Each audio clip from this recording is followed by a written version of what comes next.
Hello to all my Paradise fans out there and welcome back to my channel. I know I'm a few days late, but we are back with our weekly theory video where I discuss some of the most interesting and mind-blowing and sometimes controversial theories after the most recent episode of Paradise Season 2. Now, we only have 2 episodes left of this season and we've got a lot to discuss about how this season can end. In today's video, we're going to switch it up a little bit. I'm going to dedicate this entire video into a more of a mailbag / reaction video to you all's thoughts and theories and predictions, and I'll share what I think about them. Now, topics we'll be covering in today's theory video will include Sinatra's plan, who is Alex Q, where is the Circuit City guy Don, and did he really deliver the message to baby Jane, and so much more. Now, episode 7 is right around the corner, and we'll talk about the title and the synopsis, and we'll speculate on what we can expect from that episode. There is so much to talk about, so let's not accept any gifts from Jane, and let's discuss some crazy theories after watching episode 6 of season 2 of Paradise. Let's get the conversation started with some of the theories and questions and ideas from the YouTube post comment section that I posted earlier in the week. Now, this comment says that Link is Henry and he's going to kill Sinatra and Jane. Now, we discussed Link being Henry a couple weeks ago, and personally, I think it's a cool idea, a cool theory, cool prediction. I don't buy into it just from like a simple idea, like the 2 actors look nothing alike. Like I don't see the actor that played Henry looking anything like the actor that plays, I believe his real name is Thomas, who plays Link. They look nothing alike. There's a height difference between the 2. So I don't think if they were to do that reveal, I would think that they would have similar looking actors with height and look and things of that nature. But again, the idea of time travel, if that is something we're dealing with, there's the idea of like a time traveling paradox where the same person can't be in the same timeline, in the same room, in the same facility as themselves. So I don't think that's going to happen. But again, I do think there are major reveals to obviously who Link really is, his name. There is still much more to explore with how he was kind of raised in a way by Henry and Alex's wife before she died and before Henry died. So I do think there is still more to that storyline, but I don't personally believe that Link will be revealed to be Henry. And then the second part of that question or comment, he's going to kill Sinatra and Jane. Link killing Sinatra and Jane, I don't get the impression that the Link that we've seen seems to be a killer, but only time will tell, pun intended.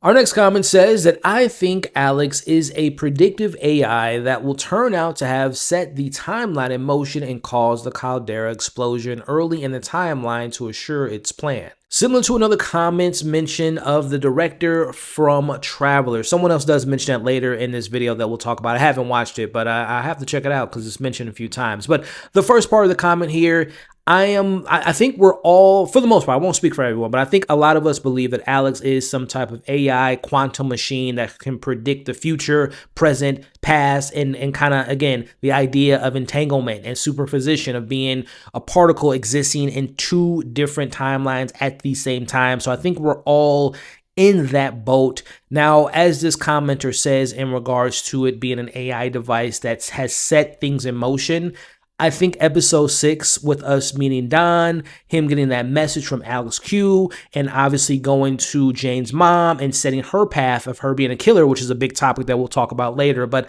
I do think there is some merit into the idea that Alex has set all of the events that we've seen transpire in the show with its ability to predicting things. So I think that is a really well said theory. I think that there's a lot of stock in that theory, and I don't think you're far off. I think that will probably be in the realm of possibility when that reveal is given to us, maybe in episode 7 and hopefully by episode 8. All right, our next commenter says that I think Alex is just a device for sending messages through time. Similar to, as I mentioned earlier, the director, a fantastic Netflix series, Travelers. I gotta check this out. Second person that mentioned this, and I'm a time travel sci-fi head. So as I digress, they said that, and the person who will ultimately send these messages will be Link to the past. However, we are probably in a linear timeline. Everything that can be done has, in the end, already happened. So they have to solve the problems right now and can't prevent the events of the day. Besides, it's either a misdirect or Jane will take Sinatra's place as the leader of the bunker and it will go down with it. So again, let me know in the comments how many of you all have seen this Netflix series called Travelers. Should I check it out? I might just watch the first episode because again, I'm a time travel fiend. Netflix has a show, my favorite show of all time. Not that anyone wondered, but I just want to mention it.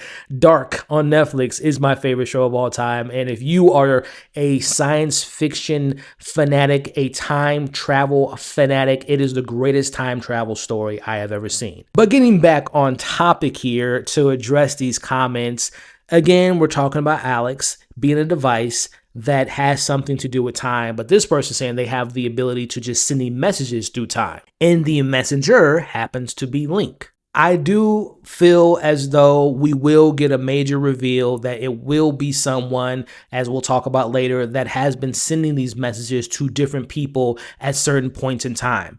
What I'm thinking about right now, and we'll talk about Don later, but think about this. What if someone sent Kane a message, right? To have his son become the president, have him get information that makes him become this wealthy person that as far as the power dynamics go, even though Sinatra runs the bunker and Kane obviously is dealing with dementia, I think Kane is still kind of the puppet master that we just haven't really spent that much time with. So again, going back to this idea of the Alex technology machine, ideas from the future, present, and the past, they have been sending messages to important people to dictate the future. And I think Kane is someone that maybe has been getting information. That's how he obtained his wealth. That's why he had his son become the president, so on and so forth. So I do think there is something to be said about there is someone that has been sending these messages to the computer to set these things in motion. Alrighty, y'all, we're really nerding out. I'm loving it. Let's move on. This is a big one here, so let's kind of break it down by each kind of major plot point so we're not spending too much time on this. So the first part is they say, I believe that Sinatra will be exposed to killing everyone for the sake of keeping the Project Alex a secret. I don't see Sinatra killing, and when you say everyone, I'm assuming you're referring to the 25,000 people in the bunker. I don't know if Sinatra has that killer instinct in her when she's willing to kill 25,000 people, especially with her speaking to Calvin a couple episodes ago and saying, I'm going to save us. So I don't think she's going to kill people, but I do think she is willing to do what it takes to protect Alex, to assure the safety of the people. Next portion is Link will finish the Project Alex that Henry Miller started by killing Project Alex.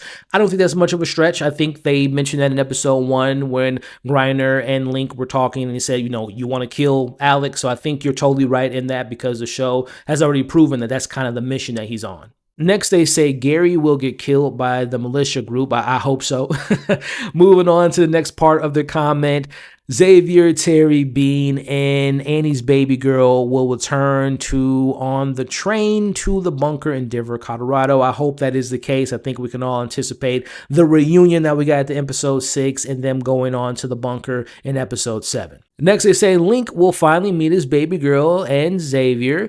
I'm not sure what is going to happen to Jane and Sinatra, but after the bunker doors open, the fate of the world that Link plans to reset will depend on phase 2 of what Dr. Lodge predicted will happen, or if the power being cut off caused the earthquake or something similar to happen. I kind of butchered that last part, but just to kind of touch on what they're hitting on. Number one, they're predicting that Xavier, Terry, their 2 white babies are going to make it to Denver. I think we can all agree to that.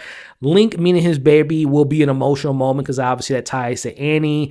They're not too sure about Jane and Sinatra. And then the doors being open, I do feel like that's going to be a big theme because we know, as Anders told Jeremy, that when the doors, you have to release the air pressure and the oxygen. So I think that's going to play a big role into 2 different things happening at one time. We're going to have Link and Sinatra talking. Meanwhile, the door is going to be open, but it's going to be because of Jeremy. But maybe Sinatra thinks that maybe Link is double crossing her. So there might be some distrust and kind of deception going on if that were to happen. Which, funny enough, I should have kept reading because this person kind of talks about what I just said. Chaos will happen now that the oxygen levels have been shut off to open the bunker doors. The rest of the comment is pretty much things that we've touched on. They're talking about the doors opening. Sinatra's daughter is going to resent her mom.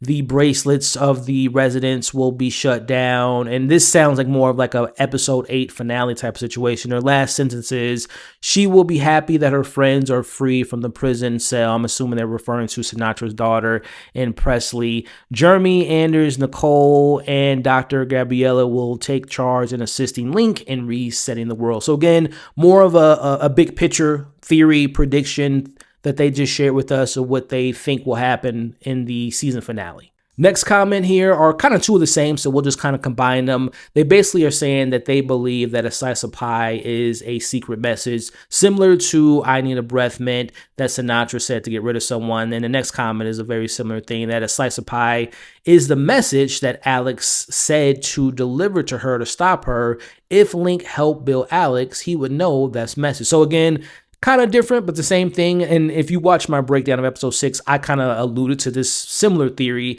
that that slice of pie is not just like a tongue-in-cheek message that Link was saying just to make small talk. I do think there is a subliminal context, a subliminal message to what he meant by getting a slice of pie. Now, I'm more in line with the second part, Robert's comment that says that they believe that the message has significance to Alex, sending a message to Link that is code word to essentially kind of get rid of Sinatra or get rid of Jane in this case. So I do think there is something to be said about the Alex technology having a message to Link about asking for an apple pie, and that's code for, again, getting rid of Sinatra or getting rid of Jane. So again, thank you all for submitting your questions for my post that I put in the YouTube community earlier in the week.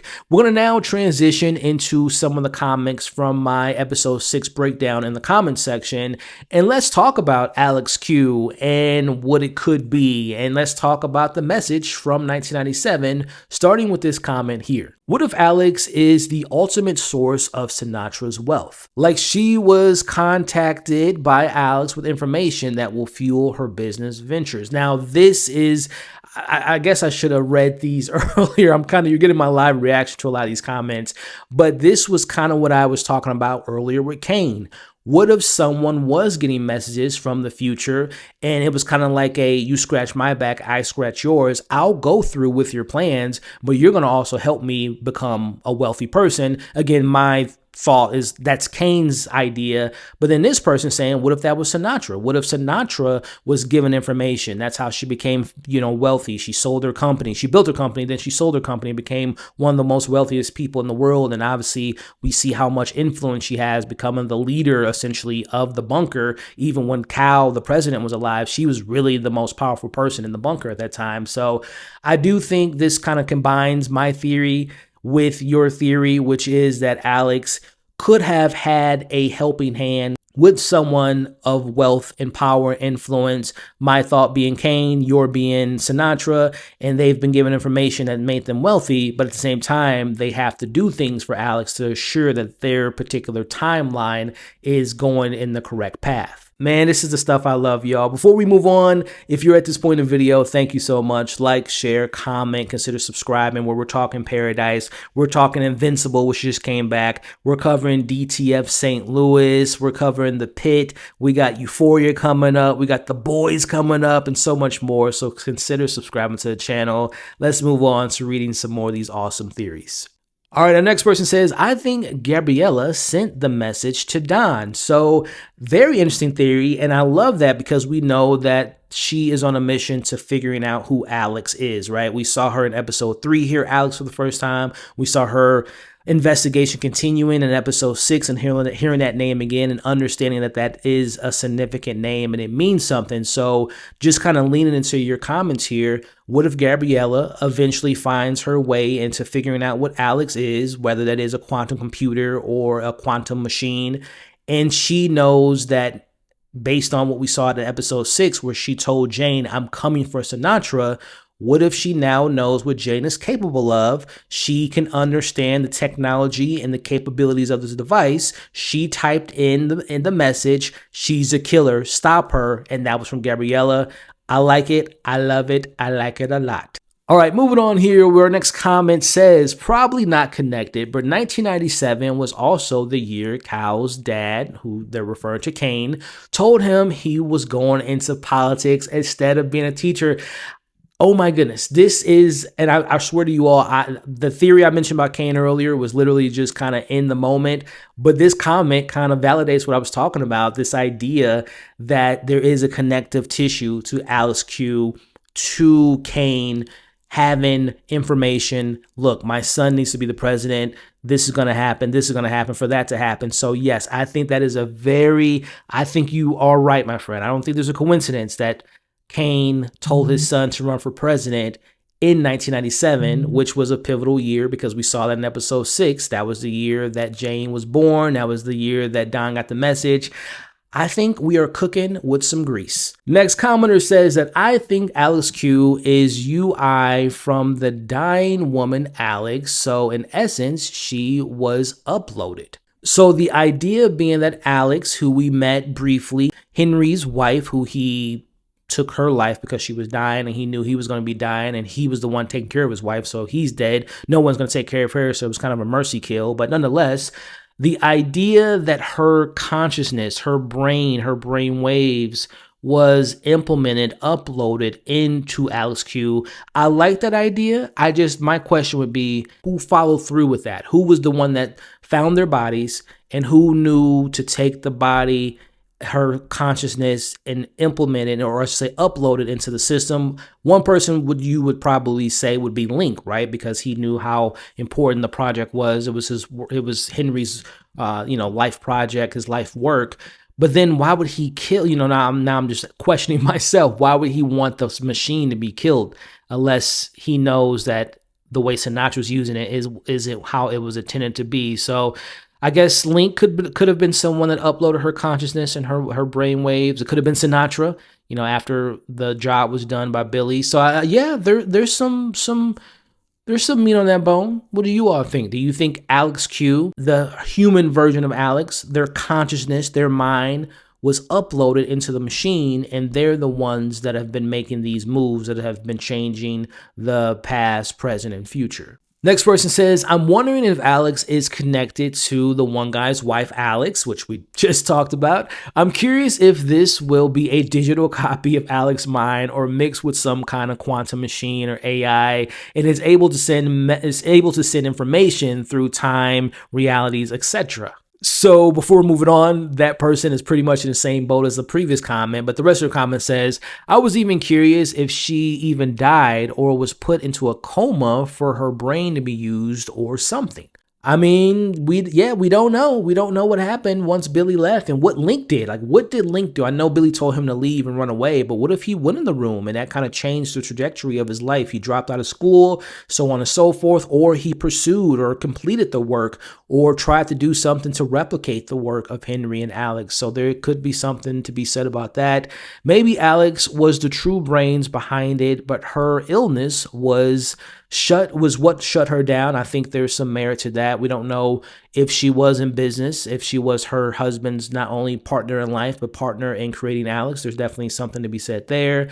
Just spitballing here, but I guess we'll see in time. Again, the time puns, I love it, guys. All right, so our next commenter left a pretty big theory. Let's get into it. They're saying that Alex is a quantum physics experiment that is using superposition to allow for choices to determine the path forward, future reality. I can agree with that, with the negative side effect that the paths not chosen then cease to exist once a path is chosen. See Denzel Washington movie Deja Vu. Before I move on, whenever someone brings up Denzel Washington, you're on my list of buddies of all time. We are officially best friends. That is one of my all-time favorite films by my favorite actor. So you got some brownie points for me, my friend. Now moving on, the dilemma it causes for Paradise is that somehow Xavier is in a position to make the choice of what path future the world takes. But he realizes that one choice path will erase the existence of Bean and Annie's baby, the two children he and Terry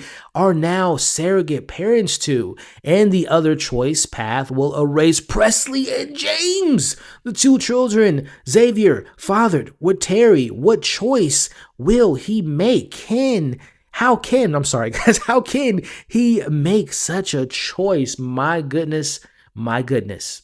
I love that theory, even though, like, not to cut it off at its legs pretty quickly, I think it would be a pretty easy choice for Terry and Xavier to choose their own kids over two kids that, in this, I'm not saying they're monsters, but I think they would choose their own family over some other kids that, of course, they want them to have a life, they want them to live on, but I think they would choose, I would hope they would choose their own children. But I love the idea of this Sophie's choice.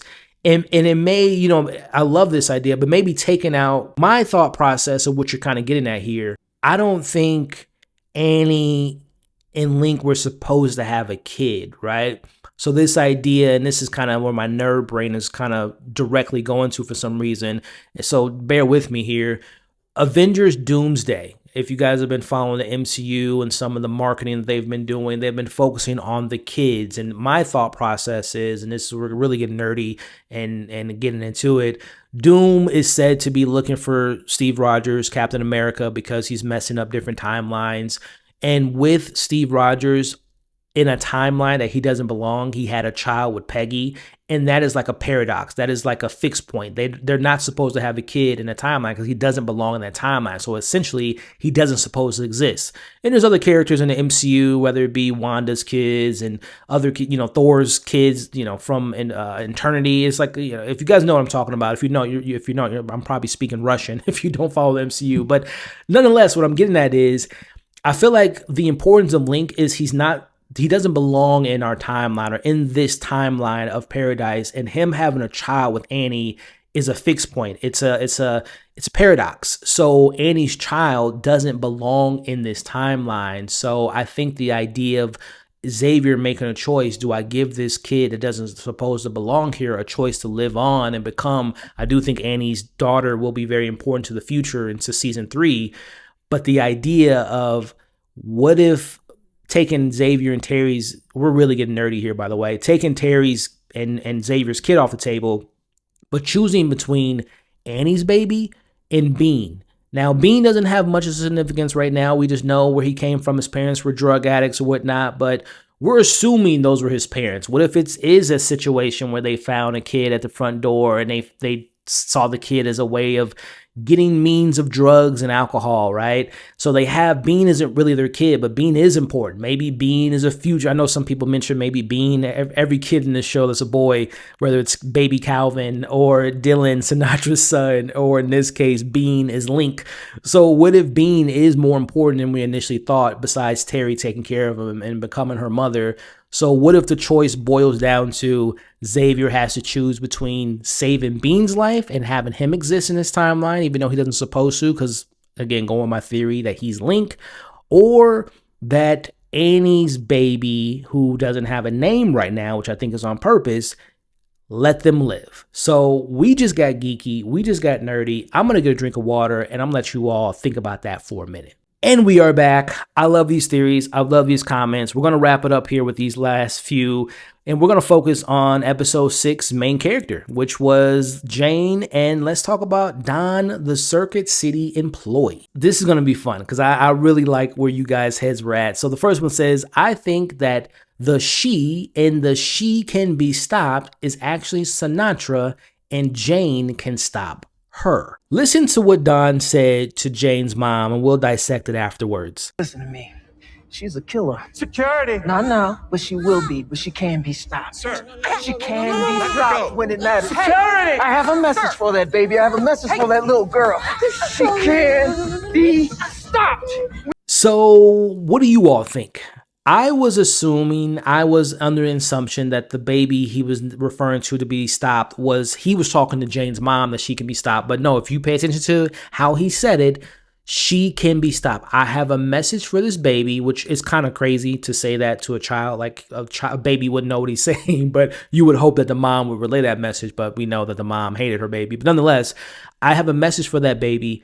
She can be stopped. So who is the she, right? As this person says, and we're going to see a couple comments that's referring to, the she isn't Jane. The she could be Sinatra. The she could be Alex, if we're going with the whole idea that Alex Q is the consciousness of the Alex that died, or someone else entirely. Maybe there's another character at play. Maybe on this path, I think they're making Sinatra's daughter a little bit more important, more than ever before.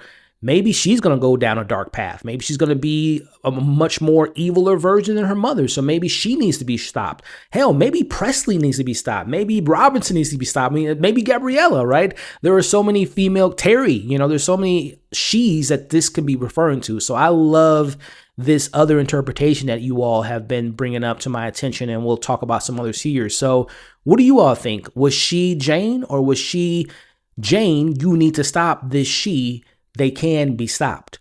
Moving on to the next comment. All right, hear me out. What if being born wasn't a literal birth, but the first time someone killed? And what if the she can be stopped was meant for Jane to stop the killer? Again, kind of in the same realm that we just talked about, but not putting in a definitive who that other person was. Again, I listed off some names there, but yeah, I think you guys are definitely onto something that. And I'm not saying they're going to give Jane a redemption arc, but I do think this episode 6 did shine a light on this idea of having sympathy for her and how she was raised, and the curse that we talked about with the misinterpretation of the message. Again, maybe her mom misunderstood the message and didn't relay the message to her daughter, and she assumed the killer was her daughter, and she put her on this path that wasn't supposed to be the path, right? So there is something to be said about that, and I love that we got this opportunity to kind of dive into the other interpretation of who she was. And Jane, she is a killer, but she wasn't meant to be a killer, but now she has the opportunity as a killer to kill the killer in the future. Moving on to the next comment and continuing the conversation. She can be stopped. That is the message that he was supposed to deliver, and so successfully. The commentator, I'm assuming I'm the commentator in this comment, the commentator assumes the message is applied to Jean. I'm assuming you're referring to Jane, when in fact it's probably applied to Sinatra. Jane can't stop Sinatra if she wants to. That's how I interpreted it. So Jane sent the message to herself saying that Sinatra can be stopped. So yes, again, kind of piggybacking off what you just said, I think you all are definitely onto something, that the message from the commentator, me, myself, but also from Jane's mom, it was misinterpreted. I love this idea. Moving on to the final comments here, it says, my first thoughts on the message that the Circuit City guy got was Jane was the right baby. Okay. Or was it a bit of a self-fulfilling prophecy because her mom was thumbs down, a bad person, and her childhood was probably going to suck no matter what? How many other Jane babies have been born? We saw one message to one guy about one baby, could have been multiple. I mean, that is a good point.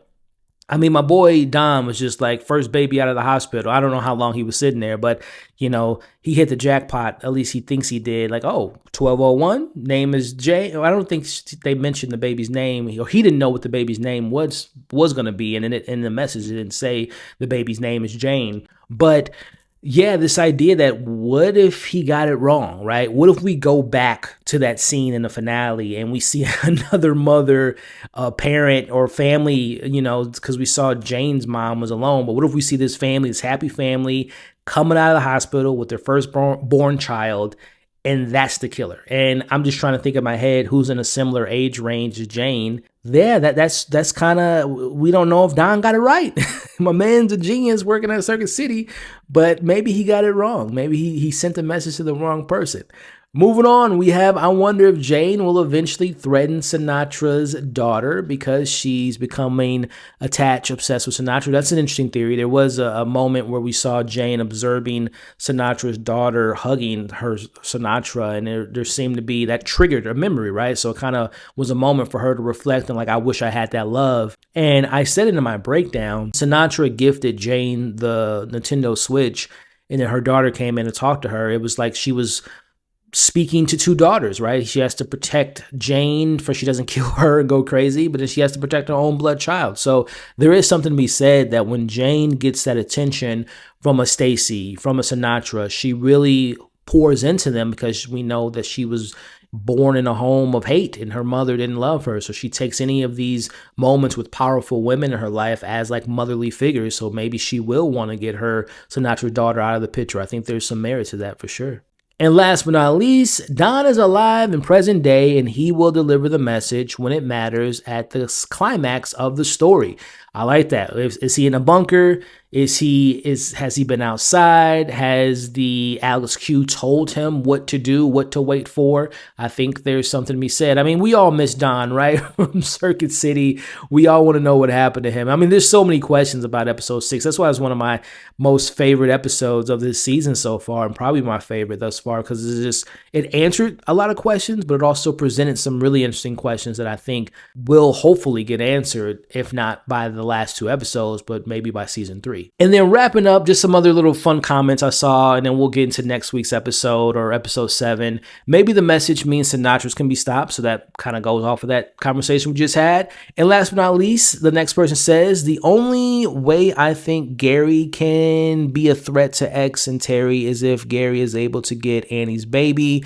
Gary knows that will hurt X, like X hurt him by taking away someone he loves. I don't know if I don't want to say that Xavier doesn't have love for Annie's baby, but I don't know if he loves her. He just met the baby, right? It's only a couple days old, or a couple weeks old, and I think he cares for the baby for sure. But nonetheless, I think you're right on the point of how will Gary hurt X and Terry, a la Bean, because we don't know where Bean is. We would assume that Bean is with Terry, but maybe he's not. But Bean is someone that he knows he can take if he's not with Terry. And then, of course, like you just mentioned, Annie's baby. So, yeah, I don't know what's going to happen with Gary in episode 7. I hope that he takes one to the head. I hope Xavier pops him in the head, takes him out easy and quick.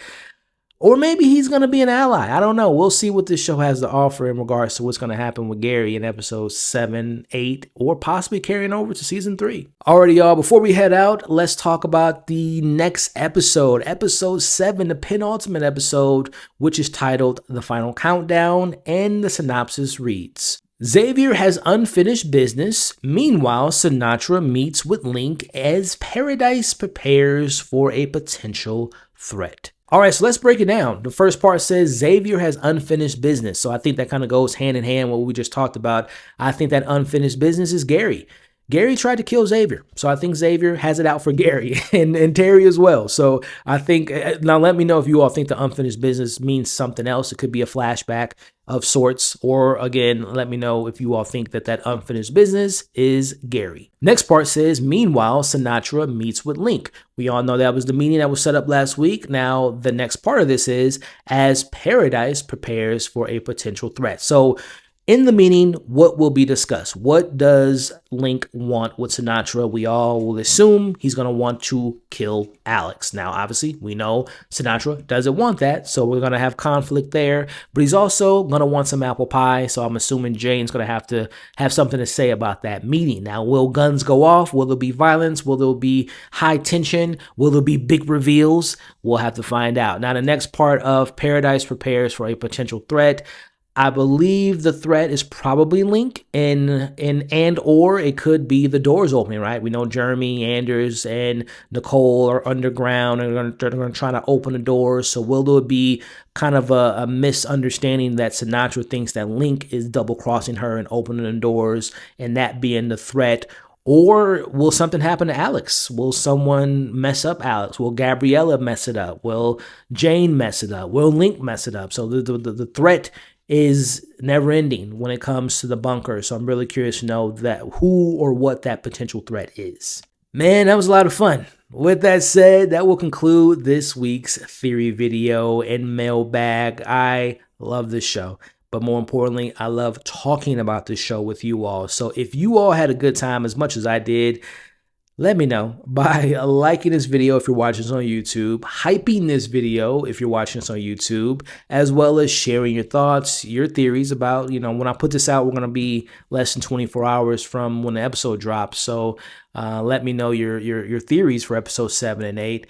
And consider sticking around, man. Subscribing to the channel. We got some more Paradise stuff to discuss. We got the return of Invincible. We still got the Pit going on, which I'm covering every single week. We got DTF St. Louis, which I'm covering. And we're preparing for Beef Season 2, Euphoria Season 3, The Boys Season 5, and so many movies to talk about. So what I'm saying is, stick with your boy and subscribe to the channel, helping me meet my next milestone of 100,000 subscribers, which is crazy. Now, if you all are listening to this in podcast form, I appreciate my podcast listeners, whether that's Apple or Spotify or wherever you get your podcasts. Leave your thoughts in the comments, as well as consider sticking around. Follow the podcast, man. I would really appreciate it. And if you can leave me a 5-star review, you would be my favorite person in the world. Again, y'all, I apologize for the tardiness. I like to have these videos out every Thursday, but it was a crazy, insane week, aka it was a Jane week, if you will, for me. So my timelines kind of got messed up and I got tied up. But nonetheless, thank you all for your patience. Thank you all for the continued support. I will see you soon for the breakdown of episode 7, the penultimate episode, the final countdown. In the meantime, don't forget, you all are awesome. Stay safe, and I'll see you soon.